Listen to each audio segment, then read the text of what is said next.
ప్రభు పేరిట కూడి వచ్చిన మీ అందరికి కూడా శుభములు దీవెనలు నిండుగా మెండుగా కలగాలని కోరుతున్నాం. ఈరోజు ఈ మట్టల ఆదివారం పామ్ సండే విషయానికి వచ్చినప్పుడు పరిశుద్ధ గ్రంథంలో సువార్థికులైన నలుగురు రాశారు. ఈ విషయాలు నలుగురు ప్రస్తావించారు. అపోస్తలుడైన మత్తయ్య గారు, మార్కు గారు, వైద్యుడైన లూకా గారు, రొమ్మున ఆనుకున్న ప్రియశిష్యుడైన యోహాను గారు, వీళ్ళందరూ కూడా నలుగురు ప్రస్తావించారు. మొదటిది మత్తయి భక్తుడు 21వ అధ్యాయంలో, మత్తయి భక్తుడు 21వ అధ్యాయంలో మొదటి నుంచి 11 వచనాల్లోను 14వ వచనం నుంచి 17వ వచనం వరకు ఆయన ప్రస్తావించారు. యేసుక్రీస్తు ప్రభువారు ఈ ఊరేగింపుగా వచ్చినటువంటి సందర్భాన్ని. తర్వాత మార్కు సువార్త 11వ అధ్యాయము మొదటి నుంచి 11 వచనాల్లో కూడా ఈ సంభవం కనపడుతుంది.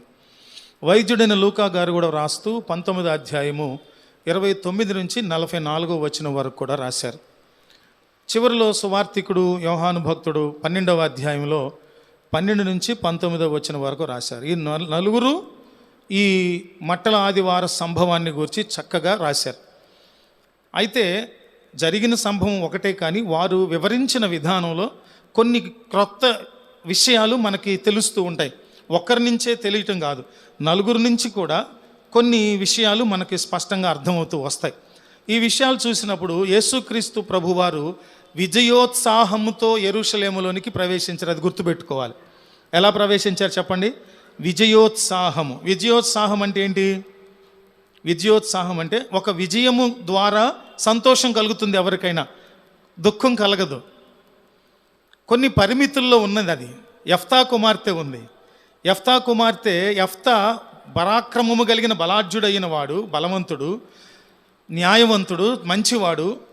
యుద్ధానికి వెళ్ళేటప్పుడు మొక్కుబడి చేసుకున్నాడు, ప్రభువా నేను యుద్ధానికి వెళుతున్నాను, యుద్ధంలో నాకు విజయాన్ని కలుగజేస్తే నేను తిరిగి వచ్చేటప్పుడు మొట్టమొదటి నాకు ఎవరు ఎదురొస్తారో వారిని నీకు నేను బలిగా అర్పిస్తాను అన్నారు. కుమార్తె విజయం గురించి తెలుసుకొని స్నేహితులతో కలిసి చక్కగా నాట్యం చేసుకుంటూ ఆనందంగా తండ్రికి మొట్టమొదటి ఎదురొచ్చింది. అప్పుడు దుఃఖాక్రాంతుడైపోయి బాగా దుఃఖపడి, బిడ్డా నేను ఇలా మొక్కుకున్నానమ్మా, తీరా చూస్తే నువ్వెదురొచ్చావు, నిన్ను నేను బలి అర్పణ దేవునికి అర్పించాలంటే, తండ్రి అలాగే చెయ్యండి, దాన్ని మానవద్దు, దేవుని సన్నిధిలో మీరు ఒడంబడిక చేసుకున్నారు కాబట్టి మీరు దాన్ని విడిచిపెట్టొద్దు. కానీ మీరేం చేయాలంటే, నేనేం చేస్తానంటే, నేను ఆ కొండల మీదకు వెళ్ళి నా కన్యాత్వమును గూర్చి ప్రలాపించి పరిశుద్ధురాలిగా తిరిగి వచ్చి దేవునికి ఇష్టమైన అర్హమైన బలిగా నేను సిద్ధపరచుకొని నన్ను నేను, చూడండి ఎంత డెడికేషనో, అప్పుడు వస్తాను. సో ఈ విజయము యెఫ్తాకి ఆనందం కలిగించిందా? బాధ కలిగించింది. కానీ కుమార్తె ద్వారా తన మొక్కుబడి పరిపూర్ణం చేయబడింది. దేవునికి స్తుతి కలుగును గాక. అందుకని యెఫ్తా కుమార్తె పేరు రాయలేదు, కానీ ఇలా బైబిల్లో చాలామంది పేర్లు రాయబడని గొప్ప వ్యక్తులు మన ముందు ఆదర్శంగా ఉంచబడ్డాయి. దేవునికి మహిమ కలుగును గాక. అయితే ఇక్కడ గమనించినప్పుడు విజయోత్సాహంతో యెరూషలేములోకి ప్రవేశించడం అంటే అర్థం ఏంటంటే, తాను రాబోయేటటువంటి 5-6 రోజుల్లో దేవుడు తనకప్పగించిన మహాయజ్ఞంతో కూడిన సర్వమానవాళి పాప పరిహారార్థమై సిలువలో మరణించి చావును చితకగొట్టి మరణమును మృతి చేయటానికి, దేవునికి మహిమ కలుగును గాక, మరణమును పాప భయమును మరణ భయమును యేసయ్య మరణమనే సర్పపు తలను చితకగొట్టి మరణము మీద జయము విజయం పొందటానికి, మృత్యువు మీద విజయం పొందటానికి ఆయన ప్రవేశించబోయే ముందు, దానికి ముందుగానే విజయోత్సాహమును అక్కడ చూపిస్తూ వచ్చారు. ఇవన్నీ కూడా ఎందుకు చేయాల్సి వచ్చినాయి అంటే, ప్రవచనాత్మకంగా ప్రవచనాలు నెరవేర్పు యేసుక్రీస్తు ప్రభు జీవితంలోనే మిగిలి ఉన్నాయి. కొన్ని జకర్యా భక్తుని ద్వారా చెప్పబడినటువంటి 9వ అధ్యాయం 9వ వచనంలో రాయబడినట్లు, ఒకసారి చదవండి. జకర్యా గ్రంథము 9వ అధ్యాయం 9వ వచనంలో రాయబడినట్లుగా, సియోను నివాసులారా బహుగా సంతోషించుడి, యెరూషలేము నివాసులారా ఉల్లాసముగా ఉండుడి. ఈ రాజు నీతిపరుడును రక్షణ గలవాడును గాడిద పిల్లను ఎక్కి నీ యొద్దకు వచ్చుచున్నాడు. చూసారా? విజయోత్సాహముతో వీరునిగా ధీరునిగా ఆయన నీ దగ్గరకు వస్తున్నాడు. అంటే అర్థం ఏంటంటే, తాను చేయబోయే విజయం, తాను పొందబోయే విజయం, తండ్రి ద్వారా ఆ తదుపరి జరగబోయే విజయం కూడా ఉంది. ఏంటంటే సమాధిలోనే ఉంచనకుండా దేవుడు పునరుత్థానునిగా తిరిగి లేపినటువంటి విజయం, విజయాల మీద విజయం, విజయము మహావిజయం. ఈ విజయాలు పొందటం కొరకు ఆయన బేత్పగే, బేతనియ అనే ప్రాంతాల నుంచి యెరూషలేములోకి ఊరేగింపుగా జయోత్సవముతో ఆయన వచ్చారట ముందుకి. మనము లూకాసు వార్త 19వ అధ్యాయంలో ఆ వచనాలన్నీ మనం చూస్తాం. అవి ఎన్నో సంవత్సరాలుగా భక్తి ఎరిగిన నాటి నుండి మనందరం చూస్తున్నాము కాబట్టి వాటిని గురించిన ప్రత్యేకంగా ఇప్పుడు చదివి మనం సమయాన్ని పాడు చేసుకొని అక్కర్లేదు. మత్తయి సువార్త 21:1-11, 14-17 వచనాల్లో, మార్కు సువార్త 11వ అధ్యాయం 1-11 వచనాలు, లూకాసు వార్త 19వ అధ్యాయం 29-44 వచనాలు, యోహాను సువార్త 12వ అధ్యాయము 12-19 వచనాలలో వైద్యుడైన లూకా గారు రాసిన లూకాసు వార్త 19వ అధ్యాయము 22-44 వచనాల్లో ఉన్న విభాగాల్లో మనం చూసినప్పుడు ఇదంతా మనకు కనబడుతుంది. శిష్యులిద్దరిని తీసుకొని పిలిచి పంపించారు. బేత్పగేలో కట్టబడి ఉన్న గాడిద పిల్లలు ఉంటాయి, అవి తీసుకొని రండి. ఎవరైనా ఇవి ఎందుకని అడిగితే ఆ గాడిదల యజమానులు ఇవి ప్రభువునకు కావాల్సిందని చెప్పండి, వాళ్ళు తోలి పంపించేస్తారు, ఏం దిగులేదన్నారు. అక్కడ కూడా ఒక విషయం ఉదయం ధ్యానం చేశాం. ప్రభువునకు కావాల్సిందని చెప్పటంలో ఈ గాడిదల ఓనర్లకి ప్రభువు యేసుక్రీస్తు అని తెలియదు, ఎరగలేదు వాళ్ళు. ప్రభు అంటే ఎవరు? బేతనియలు పరిపాలించేటటువంటి ప్రభువులు ఎవరో. ప్రభు చెప్పిన తర్వాత మనం పంపించకపోతే ఎలాగ? ఏలికలు చెప్పిన తర్వాత, పాలకులు చెప్పిన తర్వాత అని వాళ్ళు పంపించి ఉంటారనుకుంటున్నాను నేను. కానీ వారు దైవ చిత్తము నెరవేర్పులో, దైవిక ప్రవచనాలు ముందుగా చెప్పబడినవి నెరవేర్పులో వారు సహకరించిన వారుగా కనపడుతున్నారు. దేవునికి మహిమ కలుగునుగాక. ఈ ప్రవచన నెరవేర్పులో సహకరించేవారు ఉన్నారే, వారిని బట్టి దేవుని కార్యములు సఫలపరచబడతాయి. దేవునికి మహిమ కలుగునుగాక. ముందుగా చెప్పబడిన దైవిక ప్రవచనాల నెరవేర్పులో నీవు నేను పాత్రగా ఉండే అవకాశం వస్తే అంతకు మించిన భాగ్యం మరొకటి లేదు. దేవునికి మహిమ కలుగునుగాక. దేవుని చిత్తము నెరవేర్పులో నీవు నేను భాగంగా ఉండటం, దానికి మించినటువంటి భాగ్యము మరొకటి లేదని నేను మీతో నిశ్చయంగా చెప్తూ ఉన్నాను. ఆ తర్వాత ఈ ఇతివృత్తంలో ఆయన ఆ గాడిదని తీసుకొచ్చిన తర్వాత ఇక్కడ చాలామంది చిన్నపిల్లలకు చాలామందికి సందేహాలు వస్తాయి, ధర్మ సందేహాలు. అదేంటండి గాడిదంటే మనం చూసేటప్పుడు ఆ రోడ్ల మీద అక్కడెక్కడ కనపడతాయి, రోడ్డు మధ్యలో పరధ్యానంలో అలానే ఉండిపోతే హారన్లు కొట్టిన వెళ్ళవు గాడిదలు కొన్ని. అట్లాంటి గాడిద కొంచెమేగా 3 అడుగులేగా ఉంటుంది హైటు. గాడిద పిల్లంటే అడుగున్నర ఉంటుంది. మరి ఇంత చిన్న పిల్లది ఏసై కూర్చోటండి, అసలు ఆయనకి దయాదాక్షిణ్యం లేవా? అట్లా ఎలా కూర్చున్నాడు? కూర్చుంటే పుతుక్కు మన కింద పడిపోయి కాళ్ళు ఇరిగిపోవాలి కదా. ఇదేంటంటే మన దేశంలో చూసే గాడిదల గురించి ఆలోచించబాకండి. ఇజ్రాయెల్ దేశంలో గుర్రాలంత సైజు ఉండేటటువంటి బలమైనటువంటి గాడిదలుగా పిలువబడే ఉంటాయి అవి, ఆ జాతి. ఆ పిల్ల కూడా పసిపిల్ల కాదు, ఎదిగినటువంటిదే. కాకపోతే ఇంతవరకు ఎవరును దాని మీద పనులు చేయించిన దాఖలాలు లేనటువంటి ఫ్రెష్గా ఉన్న గాడిద పిల్లట.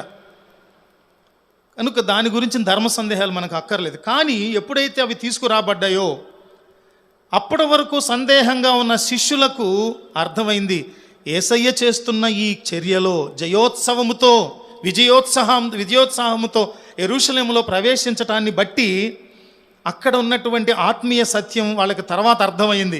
సర్వోన్నతమైన స్థలములలో జయము, దావీదు కుమారునికి జయము, హోసన్నా అని కేకలు పెట్టడం అప్పుడు మొదలెట్టారు. ఎందుకనంటే ఇశ్రాయేలు ప్రజలకు రాజుగా నియమింపబడిన వ్యక్తికి పట్టాభిషేకం చేసినప్పుడు చేసేటటువంటి ధర్మశాస్త్ర సంబంధమైన ఆచారం ఏంటంటే గాడిద మీద తీసుకొని ఊరేగింపుగా తీసుకురావటం అన్నమాట. అది గొప్ప వెల్కమ్, స్వాగతించడానికి గుర్తుగా కనపడుతుంది. ఎన్నో అద్భుతమైన భావాలు ఇందులో ఇమర్చబడినాయి.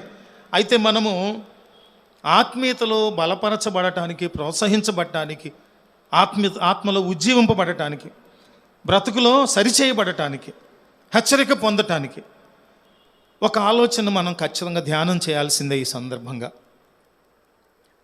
ఆ తర్వాత అక్కడ ఉన్నటువంటి శాస్త్రులు, పరిసయ్యులు చాలామంది ఉన్నారు. వాళ్ళందరూ ఏంటి కేకలేంటి, గొడవలేంటి, చిన్నపిల్లలు అసలు మరీ కేరింతలు కొట్టారట. వాళ్ళందరూ కూడా రకరకాలైనటువంటి ఆకులు, మట్టలు ఇవన్నీ తీసుకొని వచ్చి అక్కడ దారి పొడుగున పరిచారట.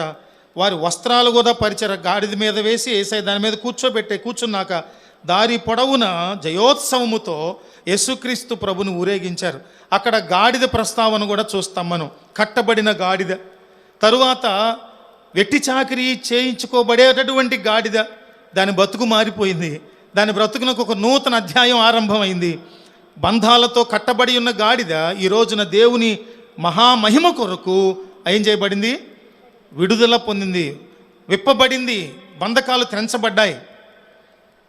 అందువల్ల ఆ గాడిద దేవుని మహిమపరిచింది. దేవుని మోసి ఒక విజయోత్సవమును జరపబోయేటటువంటి దేవుని మోసిన ఘనత గాడిదకి వచ్చింది. ఈ ప్రస్తావన అంతా మనం అనేక మందితో విన్నాం. ఇప్పుడు మనం ధ్యానం చేసేది కూడా మీరు వినే ఉంటాం. కానీ మనము ప్రేరణ పొందడం కొరకు లూకాసు వార్తలో 19వ అధ్యాయము 42వ వచనంలో మనం చూసినప్పుడు, నీవును ఆయనంట యెరూషలేము తట్టు చూస్తూ అక్కడ ఎంట్రన్స్లో నిలబడి బహుగా దుఃఖపడ్డారట, ఏడ్చారట. యేసయ్య ఏడ్చి యెరూషలేమునకు హెచ్చరిక చేశారు. ఓ యెరూషలేమా, చదవండి, ముందు నుంచి చదవండి. ఆయన పట్టణమునకు సమీపించినప్పుడు దానిని చూచి దాని విషయమై ఏడ్చి నీవును ఈ నీ దినమందైనను సమాధాన సంబంధమైన సంగతులను తెలిసికొనిన ఎడల నీకెంతో మేలు. కానీ ఇప్పుడవి నీ కన్నులకు మరుగు చేయబడి ఉన్నవి. ప్రభువు నిన్ను దర్శించిన కాలము నీవు ఎరుగుకుంటివి గనుక నీ శత్రువులు నీ చుట్టూ గట్టు కట్టి ముట్టడి వేసి అన్ని ప్రక్కలను నిన్ను అరికట్టి నీలోనున్న నీ పిల్లలతో కూడా నిన్ను నేల కలిపి నీలో రాతి మీద రాయి నిలిచి ఉండనియని దినములు వచ్చునని చెప్పాను. ఇందులో ఒక మాట ఉంది. 42వ వచనం చదవండి. నీవును ఈ నీ దినమందైనను సమాధాన సంబంధమైన సంగతులను తెలిసికొనిన ఎడల నీకెంతో మేలు. ఇది మనం ధ్యానం చేయాలి. నేడు నీవు అన్నప్పుడు దేవుడు ఆ రోజున యెరూషలేమును ఉద్దేశించి మాట్లాడిన మాట.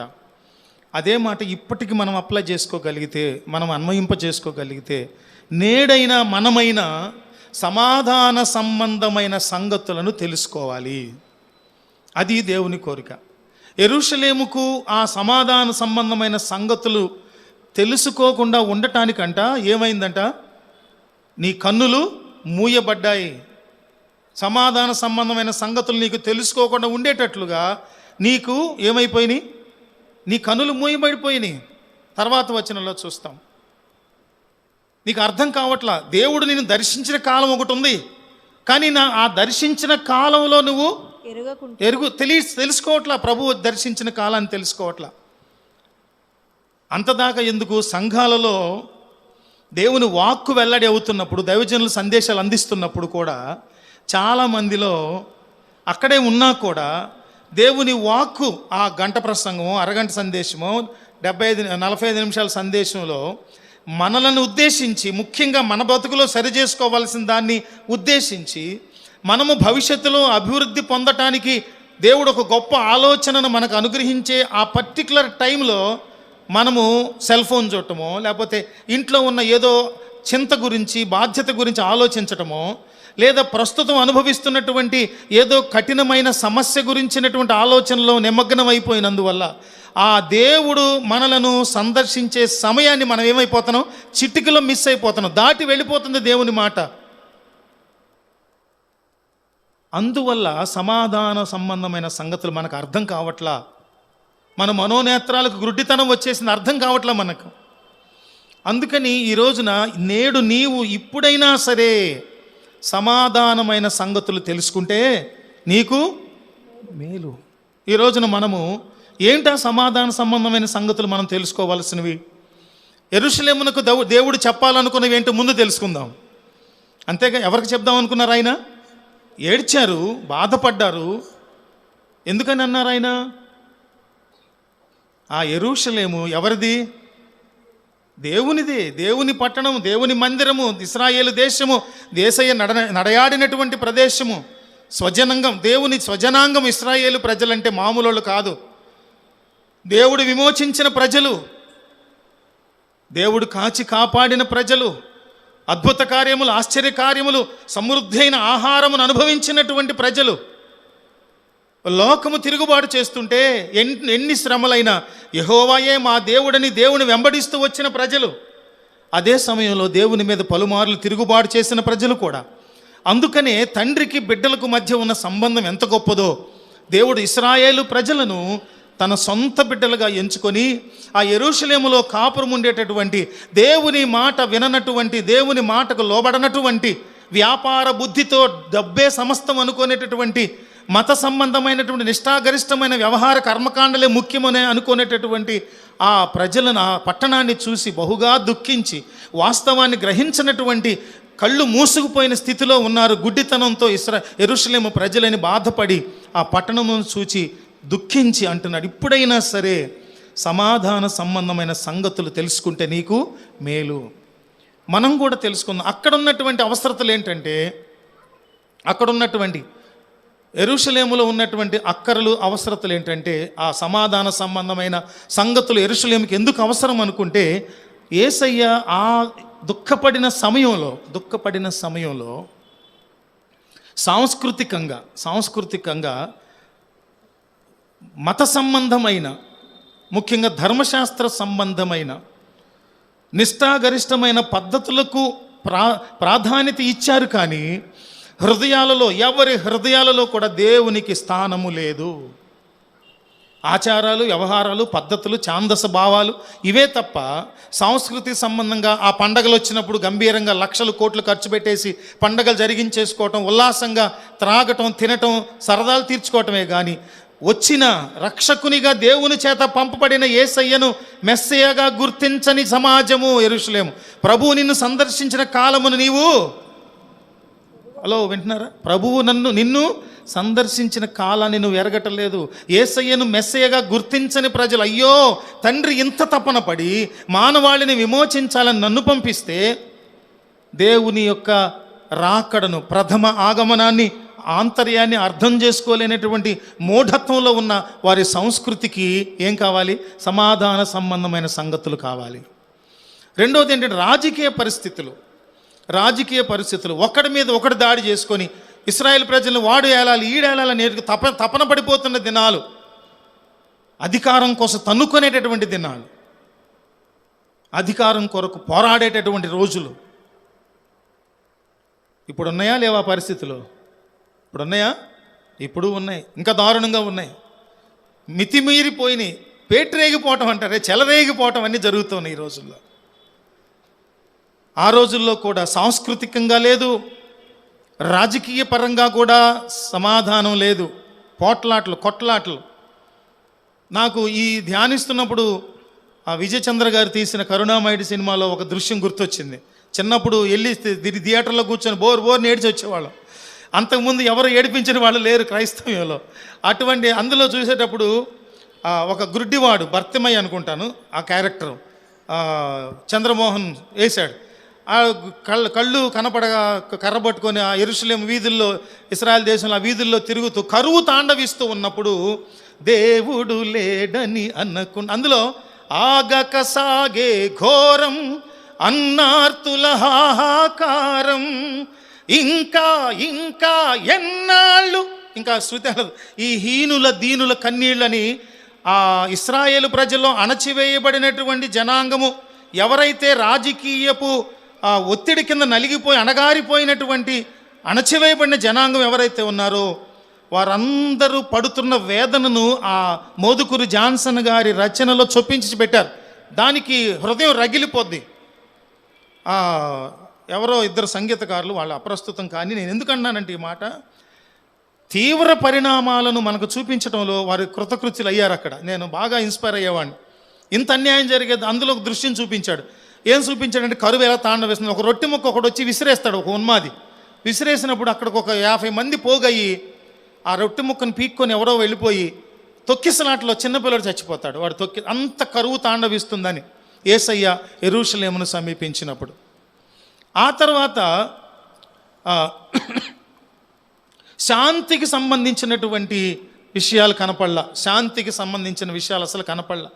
ప్రభువారు తాను బోధించినప్పుడు చెప్పారు, శాంతిని మీకు ఇచ్చుచున్నాను, నా శాంతినే మీకు అనుగ్రహిస్తున్నాను, లోకం ఇచ్చేటటువంటి శాంతి కాదు నేను ఇచ్చేది. యేసయ్య ఇచ్చే శాంతి ఎటువంటిదట? లోకం ఇచ్చేటటువంటిది కాదు. ఆయన ఇచ్చే శాంతి ఎటువంటిదంటే, ఒక మనిషిలో ఉన్న దిగులును, చింతను, వేదనను ఇట్టే చిటికిలో తొలగించగలిగిన శాంతి యేసయ్య ఇచ్చేటటువంటి శాంతి, సమాధానం. ఎవరైనా మన ఆత్మీయులైన మనం కోల్పోయినప్పుడు, స్నేహితులను కోల్పోయినప్పుడు, గృహంలో పెద్దలను కోల్పోయినప్పుడు, మనము వారి కోల్పోవటం ద్వారా, వారి ఎడబాటు ద్వారా కలిగేటటువంటి బాధ, చాలా వేదన ఉంటుంది. మనుషులమైన మనం వెళ్ళి ఎన్ని చెప్పినా వాళ్ళు ఓదార్పు పొందలేరు, కొన్ని రోజులకి మర్చిపోతారు. కానీ ప్రభు వాక్యము గనక మనకు ఓదార్చితే, యేసయ్య ఇచ్చే శాంతిని మనం స్వీకరిస్తే, వారికి కలిగేటటువంటి ఆదరణ, వారికి కలిగేటటువంటి శాంతి అమోఘమైన, అద్భుతమైనటువంటిది. అది సమాధాన సంబంధమైన అంటే అర్థం ఏంటంటే, ఇక్కడ గమనించినప్పుడు రాజకీయంగా అణచివేత. ఇంకొకటి ఏంటంటే ఇక్కడ గమనించవలసింది, సైనిక ఆక్రమణలు ఉన్నాయట. సైనిక ఆక్రమణ, పన్నులు వసూలు చేసే విషయాలు. వారికి ఉన్నది రూపాయి అయితే, ఆ రూపాయిలో పావలా వీళ్ళు ఖర్చు పెట్టుకుంటే 30 వసూలు చేసేవాళ్ళు. ఎంతటి సైనికులు అంటే ఎట్లాంటి సైనికులు అంటే, వీళ్ళు బందిపోట్లతో కుమ్మక్కయ్యి ప్రజలను పీడించుకున్నటువంటి సైనికులు. అప్పటి పరిస్థితులు, సామాజిక పరిస్థితులు, ఆర్థిక పరిస్థితులు మనకి చెప్పబడుతూ ఉన్నాయి. ఇంకొకటి ఏంటంటే, ఒకానొక సామాజిక వర్గం ఆధిపత్యాన్ని వహించేది. ఏంటా సామాజిక వర్గం అంటే, యాజక వర్గం, మతనాయకుల వర్గం. మార్టిన్ లూథర్ వచ్చి సంస్కరణలు చేయకముందు ఇటలీని రాజధాని అయిన రోమ్ను పాలించినటువంటి వాళ్ళందరూ కూడా, చక్రవర్తులు ఏం చేశారు? వాళ్ళంతా రబ్బర్ స్టాంప్ గాళ్ళలో ఉండేవారు. పోపే ఆధిపత్యం వహించి పరిపాలన చేసేవాడు. రాజే నిర్ణయం తీసుకున్నా సరే రాజు దాన్ని ఆజ్ఞగా పాస్ చేయడానికి వీలు లేదు. పోపు అంగీకరిస్తేనే, పోపు దైవాంశ సంభూతుడిగా భావించుకునేవాడు. నేనే దేవుణ్ణి, అహం బ్రహ్మస్మి అనే భారతదేశం నానుడిలాగా. అట్లా కాదండి. అయితే ఇక్కడ సామాజిక ఆధిపత్యం, శాస్త్రులు, పరిసయ్యులు, సద్దూకయ్యులు, మతనాయకులే రాజు స్థానంలో ఉండి ప్రజలను బహుగా హింసించారు. మతం పేరుతో మారణ హోమాలు సృష్టించేటటువంటి వారు, ప్రజల నుంచి వసూళ్లు చేసుకునే పన్నులన్నింటినీ తినేయటం అక్రమంగా. అన్న కైప వీళ్ళు పొట్టి చెక్కయ్య లాంటి ఉద్యోగులను పెట్టుకొని పన్నులు వసూలు చేయించుకునేటటువంటి వాళ్ళు, మామూలు వాళ్ళు కాదు వీళ్ళు. అంతేకాకుండా ఆర్థిక దోపిడీ అట. ఆర్థిక దోపిడీ ఉంది యెరూషలేము నిండా. ఆర్థిక దోపిడీని ఎప్పుడు అంటాం దాన్ని? మనం ఎవరికి అచ్చి ఉండకపోతే, ఎవరి దగ్గర అప్పులేము, నిజాయితీగా కష్టపడి చెమటోడ్చి రూపాయి సంపాదించుకుంటున్నప్పుడు అక్రమంగా బలాన్ని చూపించి, కత్తిని చూపించి, తుపాకీని చూపించి మన దగ్గర నుంచి మన కష్టార్జితాన్ని లాక్కోవటమే ఆర్థిక దోపిడీ అంటే. ఒకానొకప్పుడు మన పొలాలను కబ్జా చేయడానికి ఎవడన్నా రావాలంటే వణికేసేవాడు, ఒకట పోసేవాడు. ఎందుకంటే మన ఇళ్లలో మన నాన్నలు 10 మందిని, 12 మందిని, 15 మందిని కనేవాళ్ళు. మానవ పవర్ ఉండేది. భయపడిపోయేవాడు ఎవడన్నా రావాలంటే మన భూములు ఆక్రమించుకోవడానికి. ఈరోజు ఉమ్మడి కుటుంబాలు పోయి ఏకస్వామ్య కుటుంబాలు వచ్చేసిన తర్వాత ప్రొటెక్షన్ లేదు, మనిషి జీతానికి ప్రొటెక్షన్ లేదు. మన డబ్బులు మన అకౌంట్లో ఉంటే పాస్వర్డ్తో ప్రొటెక్ట్ చేస్తున్న హ్యాకర్స్ ఏం చేస్తున్నారు? ఒకసారి మనం కాల్ చేసామంటే మన అకౌంట్లో డబ్బులు అంటే బుస్ అని వెళ్ళిపోతాయి. ఇది ఆర్థిక దోపిడీ, ఇప్పటి దోపిడీ. అప్పటి దోపిడీ మరీ దారుణం. వెళ్ళిపోవటం, దొంగలు, బందిపోటు దొంగలు, నరహంతకులు వెళ్ళిపోవటం, ప్రజల ఇళ్ళలోకి వెళ్ళిపోవటం, కత్తులుంటే మనుషులు చంపేయటం, డబ్బులన్నీ దోచుకెళ్ళిపోవటం, వజ్ర వైడూర్యాలు, బంగారం అన్నీ దోచుకెళ్ళిపోవటం, ఇలాంటి పరిస్థితులు ఉండే ఆర్థిక దోపిడీ. ఇవన్నీ యేసయ్య చూస్తున్నారు. ఆయన ఇవన్నీ అర్థం చేసుకోలేకపోవటానికి సాధారణమైన మనిషి కాదు. ఆయన పరిపూర్ణమైన మానవత్వం కలిగిన పరిపూర్ణమైన దైవం, 100% హ్యూమన్, అదే సమయంలో 100% గాడ్. ఎటువంటి హ్యూమన్ అంటే హోలీ హ్యూమన్. హ్యూమన్ అంటే మానవ సంబంధమైన పాపాలు, కోపము, ద్వేషం, ఈర్ష్య, పగ, ప్రతీకారాలు, కక్షలు, కార్పణ్యాలు కలిగిన వ్యక్తి కాదు ఆయన. అనుసరించదగిన పరిశుద్ధుడు. నరునిగా నరుల మధ్యలో జీవిస్తూ పరిశుద్ధుడిగా జీవించిన పరిశుద్ధుడైన యేసయ్య. అక్కడ అయిపోయింది అది.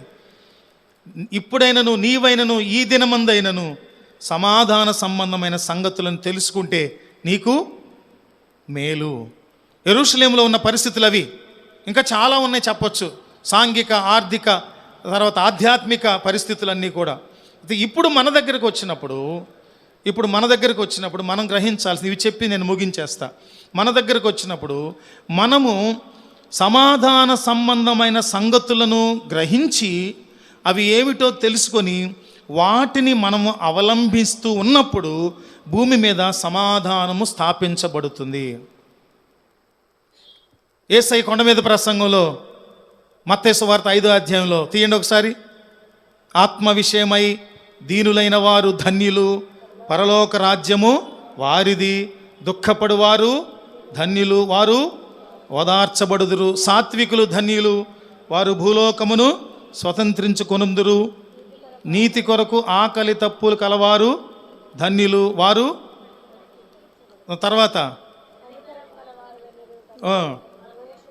తర్వాత దేవుని చూచెదరు. సమాధానపరచువారు ధన్యులు,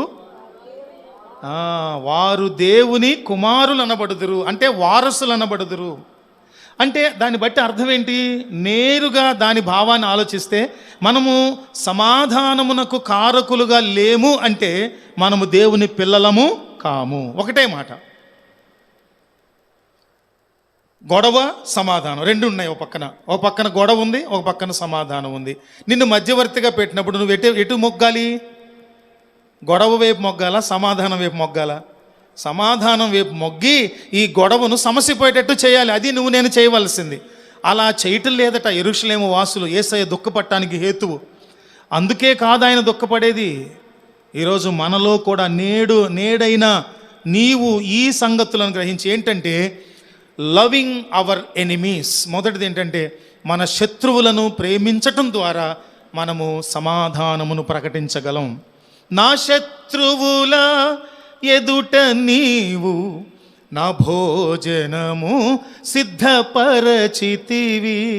నా శత్రువుల ఎదుట నీవు నా భోజనము సిద్ధపరచితివి. నా తల నూనెతో అంటి ఉంటివి, నా తల నూనెతో అంటి ఉంటివి. నా గిన్నె నిండి పొర్లుచున్నది. శత్రువుల ఎదుట భోజనం సిద్ధపరచడం అది వేరే ఇతివృత్తమైన. దానిలో మనం నేర్చుకునేది ఏంటంటే శత్రువు ఎదురు పడటానికే మనం ఇష్టపడని మనుషులము. సమాధానంను ప్రేమించిన వాళ్ళమైతే మన శత్రువును మనము ప్రేమిస్తాం. అందుకని గమనించండి, నువ్వు శత్రువును ప్రేమించకపోతే ప్రేమించావు. హలో లిజన్, శత్రువును ప్రేమించకపోతే ప్రేమించావు. శత్రువు పైన ద్వేషాన్ని ఇంకా ఇంకా ఇంకా పెంచుకొని ఒక పెద్ద కొండను తయారు చేసుకోబాకు. ఎందుకని తెలుసా? అలా నువ్వు శత్రువు మీద కొండను పెంచుకున్నావంటే నువ్వు దాని నుంచి విడుదల పొందాలనుకుంటే ఆ కొండను కొట్టాల్సి వస్తుంది, చాలా రోజులు పడుతుంది. ద్వేషాన్ని పూర్తిగా పెంచేసుకున్నావు ఒక వ్యక్తి దగ్గరకు, నీకు గొప్ప సాత్వికుడైన దైవజనుడు వచ్చి అరే నువ్వు శత్రువుని క్షమించరా అంటే వాడు పొరపాటును క్షమించలేడు. ఎందుకనంటే ఆ శత్రువు మీద వాడు పెద్ద కొండను పేర్చేసుకున్నాడు. శత్రుత్వం, పగ పగ పగ పగ పగ, రాయలసీమ ఫ్యాక్షనిస్ట్ లాగా. వాడంటే వాళ్ళ ముత్తాతను చంపాడని వీళ్ళు మనమని చంపుతాడు. అది వాళ్ళకున్న బుద్ధి. మనంలో నువ్వు శత్రువుని ప్రేమించకపోయినా పర్లేదని నేను అనట్లేదు, కానీ ప్రభు చెప్పారు శత్రువుని ప్రేమించమని. కానీ ద్వేషాన్ని పెంచుకోవద్దు. అందుకని దావీదు భక్తుడు మనకు మార్గదర్శకం, ఆదర్శం ఈ విషయంలో. ఎందుకనంటే ఆయన శత్రువును దేవునికి అప్పగించేశాడు. శత్రువు సంగతి నువ్వు చూసుకో ప్రభు, నేనేమి చేయను. ఎంత గొప్ప లక్షణం అది. రెండవది క్షమాపణ, క్షమించటం, ఫర్గివ్నెస్. శత్రువును ప్రేమించు మొదటిది. రెండవది క్షమించటం నేర్చుకోవాలి. యేసయ్య మనకు ఆదర్శం. తండ్రి, మొదటి మాట, తండ్రి వీరేమి చేయుచున్నారో వీరెరుగురు గనుక వీరిని క్షమించాలి. అదే సమాధాన సంబంధమైన లక్షణం. ఒక వ్యక్తిలో దేవుడు కోరే, కన్నీటితో దేవుడు చెప్తున్న మాటలో మొదటిది శత్రువును ప్రేమించటం, రెండవది క్షమించటం. తండ్రి వీరేమి చేయుచున్నారో వీరు ఎరుగరు గనుక వీరిని క్షమించండి. ఆయన దేవుడని వారికి తెలియదు. వారు మెస్సయ్యగా వచ్చినటువంటి సాక్షాత్తు దేవుడే మానవుడని రోమా సైనికులకు తెలియదు కనుక వాళ్ళు హింసిస్తున్నారు, ఆయన అవమానపరుస్తున్నారు, హేళన చేస్తున్నారు, ఉమ్మి వేస్తున్నారు, ముసుకేసి గుద్దుతున్నారు, ముళ్ళకీరటం పెట్టి ఒక ముద్దుతో కొట్టి మేకులు దిగేటట్టు చేశారు. యెరూషలేము వీధుల్లో కొరడాలతో కొట్టుకుంటూ ఈడ్చుకు వెళుతున్నారు. భారమైన 150 కేజీల భారమైన దానిని వీపు మీద మోసుకుంటూ తీసుకొని వెళుతున్నారు. రాళ్ళు రప్పలు ముళ్ళకంపల్లో నడిపించి తీసుకువెళుతున్నారు. రక్తసిక్తమైపోయింది యేసయ్య దేహం. మండుటెండలో ఆ రక్తం గడ్డకట్టుకుపోయి కళ్ళు మూసుకుపోయి కనబడని స్థితిలో పక్కన వారు నడిపించుకుంటూ వెళుతున్నప్పుడు ఎవరిని సహాయం చేయనివ్వటం లేదు కూడా. అటువంటి దుర్భర స్థితిలో నీ కొరకు నా కొరకు ఆయన యెరూషలేము వీధుల్లో వెళుతూ ఉన్నటువంటి స్థితి. అది చూసి అర్థం చేసుకోలేదు ఎవరు, గ్రహించని వారు ఆయన్ని హింసిస్తున్నారు, మరణానికి అప్పగిస్తున్నారు. అందుకని వారిని క్షమించమని తండ్రికి చేసిన ప్రార్థనది. వారి అపరాధము, యేసయ్యను సిలువకు వేసిన వారి అపరాధము వారి మీద నిలిచి ఉండి వారు ఉగ్రత పాలు కాకూడదని దేవుడు ప్రార్థన చేస్తున్నారు. దేవునికి స్తోత్రం కలుగునుగా. ఎంత గొప్ప ప్రార్థన.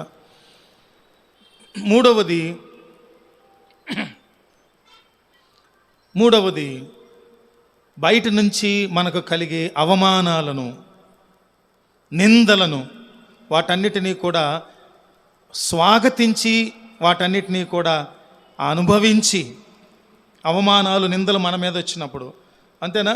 లోకంలో ఇప్పుడు మంచి సీజన్ ఇది. ఈ సీజన్లోనే చెప్తారు, ఎవడైనా రాళ్ళు దేని మీద వేస్తాడరా అంటే, నిండుగా ఫలించి బరువుగా వేలాడుతున్న మామిడి తోటలు చూస్తే ఆహా ఎంత బాగుంది, ఎంత బాగా పండిని అనుకుంటామే. ఎవడైనా దొంగ బుద్ధి ఉన్నవాడు తినాలనుకున్నవాడు వెళ్ళి దాని మీద రాళ్ళేస్తాడు అన్నట్టు, లోకములో మనకు అవమానం కలిగినప్పుడు, మన మీద హేళన కలిగినప్పుడు, మన మీద ద్వేషం కలిగినప్పుడు, అసూయ కలిగినప్పుడు, పగ కలిగినప్పుడు, హింస కలిగినప్పుడు వాటిని స్వాగతిద్దాం. అదే ఏంటది? సమాధాన సంబంధమైన హృదయం. ఆ తర్వాత ఎవరికైనా బలహీనతలు కలిగినప్పుడు, శరీర సంబంధమైన రోగాలు కలిగినప్పుడు, వ్యాధులు కలిగినప్పుడు, దీర్ఘకాల వ్యాధులు కలిగినప్పుడు, అనుకోకుండా ప్రమాదాలు కలిగినప్పుడు వారందరూ స్వస్థత పొందాలని కోరుకోవాలి. ఇదేంటంటే ఇంత సింపుల్ విషయం ఆయన సమాధాన సంబంధమైన సంగతులు ఉందా అంటే, మనము ఒకసారి జ్ఞాపకం చేసుకో. మన శత్రువు అనేవాడు, మనకు కోపం, ఏది చేద్దంటున్నాం రోజు అదే చేస్తున్నాడు. ఎవడో మన ఇంటి ఎదురుగా వచ్చి వాడొచ్చి బొక్కబొరలు పడ్డాడు మన ఇంటి ఎదురుగా, పొరపాటున ఎదురు దెబ్బ తగిలి భలే జరిగిందిరా వాడికి అనుకుంటున్నాము మనం. చాలామంది మానవ స్వభావంతో, తుచ్చమైన మానవ స్వభావంతో అలా భావించే వాళ్ళు ఉంటారు. అలా ఉండకూడదట. ప్రభు కోరుతున్నాడు, నీ శత్రువైన వాడు, అంతేనా? మంచి సమరయుడు చేసిందేంటి? గాయపడిన సమయాన మంచి సమరయునిల నా గాయాలు కడిగిన దేవా, ఆకలైన వేళలో ఆహారమిచ్చి నన్ను పోషించినావు దేవా. ఆకలి తీర్చిన, గాయం కట్టిన సమరయుడు తనకున్నదంతా ఇచ్చి పూటకోళ్ళ ఇంటికి తీసుకెళ్ళి మళ్ళా డబ్బులు ఇచ్చి అవసరమైతే ఖర్చు పెట్టండి అని ఇచ్చినటువంటి అతను మనం ఆదర్శంగా తీసుకొని జబ్బులో, రోగములో, బలహీనతలో, గాయంలో, వేదనలో హాస్పిటలైజ్ అయి ఉన్న వాళ్ళ కొరకు మనం ప్రార్థన చేయాలి. నీ విశ్వాస సహిత ప్రార్థన ఆ వ్యక్తికి స్వస్థత కలిగేటంతగా విశ్వాస సహితంగా ప్రార్థన చేయాలి. అది సమాధాన సంబంధమైన సంగతి. ఆ దెబ్బతిన్న వ్యక్తి శత్రువైనా పగవాడైనా నీ వెళ్ళి అతని స్వస్థత కొరకు ప్రార్థన చేస్తే, అతనికి స్వస్థత కలిగితే అతనిలో శత్రుత్వం అంతా పోయి మిత్రుడుగా మారుతాడు. దేవునికి స్తోత్రం కలుగును గాక. మరొకటి చూద్దాము. ఆకలితో ఉన్నవాడికి ఆకలి తీర్చాలి. యేసయ్య చేసింది అదే, చెప్పింది అదే, బోధించింది అదే, మనము అనుసరించవలసింది అదే. ఆకలితో ఉన్న వాళ్ళకి ఆకలి తీర్చాలి. ముఖ్యంగా చాలామంది తోటి మనిషికి చేయలేరు, కానీ కళ్ళ ముందు మూగజీవులుగా కనపడిన వాళ్ళకి చేస్తారు. మంచిదే, కానీ తోటి మనిషి ఇబ్బందిని చూసి కూడా మనము తప్పించుకోకుండా వారికి సహాయపడటం అనేది దేవుని ఉద్దేశం, సమాధానమైన సంబంధమైన సంగతి. అందుకని అన్నిటికంటే ఫోర్మోస్ట్ ఇంపార్టెంట్ ఏంటంటే, చివరిగా ముగింపులో, ఎవరైతే దేవుని ప్రేమను ఇప్పటికీ ఎరగని వారుగా నీ కనుదృష్టికి కనపడ్డారో, నీ నైబరో, నీ ఫ్రెండో, మరెవరో, నీ ఉద్యోగో, నీ హయ్యర్ ఎంప్లాయో, నీ లోయర్ ఎంప్లాయో, ఎవరైనా సరే నీ కళ్ళ ముందు దేవుని ప్రేమను వ్యక్తిగతంగా రుచి చూడని వ్యక్తులు ఉన్నారంటే ఏ విధము చేతనైనా వారికి యేసయ్య ప్రేమను రుచి చూపిద్దాం. అదే నేడైనను నీవు సమాధాన సంబంధమైన సంగతులను తెలుసుకుంటే నీకు మేలు. దేవుడి మాటలను మన వినికిల్లో దీవించునుగాక. అందరు నిలబడి ఒక 2 నిమిషాలు తీర్మాన సహితమైన ప్రార్థన చేసుకుందాం. తీర్మాన సహితమైన ప్రార్థన చేసుకుందాం. లేచి నిలవబడి ఈ సమయంలో శరీర సంబంధంగా బలహీనంగా ఉన్న వారి కొరకు కొద్దిమంది ఉన్నారు, వారి కొరకు ప్రార్థన చేద్దాం. పాస్టర్ గారికి వెన్ను డిస్క్ చాలా ప్రాబ్లంగా ఉండి దానివల్ల పద్దాక జ్వరం వస్తూ ఉంది. దాని కొరకు కూడా ప్రార్థన చేయండి. చిన్న ప్రార్థన చేసుకుందాం. పరిశుద్ధుడా గొప్ప తండ్రి, మీ పాదాలకు వందనాలు నాయన. ఇదిగో యేసయ్యా, మీ ప్రియకుమారుడైన క్రీస్తు వారు యెరూషలేమును చూచి ఏడ్చి నీకు సమాధాన సంబంధమైన సంగతులు తెలియచేయటానికి నీ దేవుని ప్రత్యక్షత నీకు కలిగినా నీవు పట్టించుకోలేదు.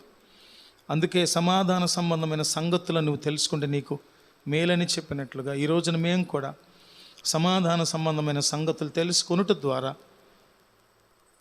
నీ సారూప్యత కలిగిన బిడ్డలుగా ఉండినట్లు సహాయం చేయండి.